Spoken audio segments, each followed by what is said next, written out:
네, 오늘의 중심 센터 뉴스 시작하겠습니다. 먼저 오전의 주요 뉴스 함께 보시죠. 네, 헬스나 필라테스 같은 실내 체육시설 종사자들이 죄수복을 입고 거리로 나왔습니다. 지난달 8일 사회적 거리두기 2.5단계 격상 이후 수도권 헬스장 등 실내 체육시설은 한 달가량 영업이 중단된 상태죠.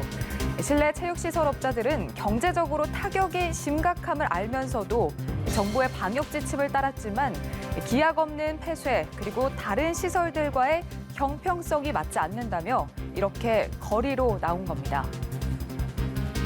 네, 유도와 태권도, 권투 등 학원으로 등록된 체육관은 되지만 킥복싱, 주짓수와 같은 체육관은 문을 열 수 없는 상황이 벌어진 건데요.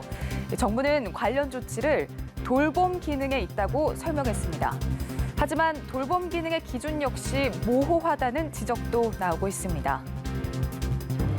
정세균 국무총리는 오늘 헬스장과 태권도장 등 실내 체육시설 방역 기준 형평성 논란과 관련해 중앙사고수습본부의 보완책 마련을 지시했습니다.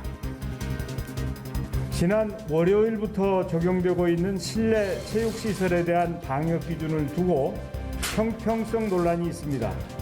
유사한 시설임에도 헬스장은 운영을 금지하고 태권도장은 허용되는 것이 대표적인 사례입니다.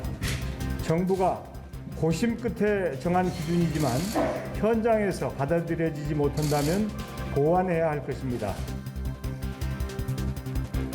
네, 실내 체육시설의 경우 밀폐된 공간에서 침방울을 강하게 배출하는 특성이 있어서 방역 대책에 정부도 고심이 깊어 보이는데요. 오늘 정 총리의 보완책 마련 지시로 어떤 세부적 방역 지침이 마련될지 주목됩니다. 네, 이어서 오후에 짚어볼 뉴스 살펴보겠습니다. 네, 정부는 이란 혁명수비대의 한국 선박 납포 사건을 해결하기 위한 교섭 대표단을 오늘 밤 현지에 파견합니다. 대표단은 고경석 아프리카 중동국장을 반장으로 하고 아중동국과 해외안전관리기획관실 직원 등으로 구성될 예정입니다. 또 대표단과는 별개로 최종건 외교부 1차관도 오는 일요일부터 2박 3일 일정으로 이란을 방문하는데요.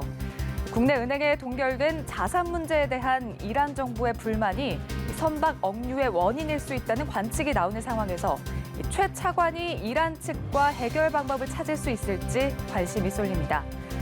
지금까지 오늘의 센터 뉴스였습니다.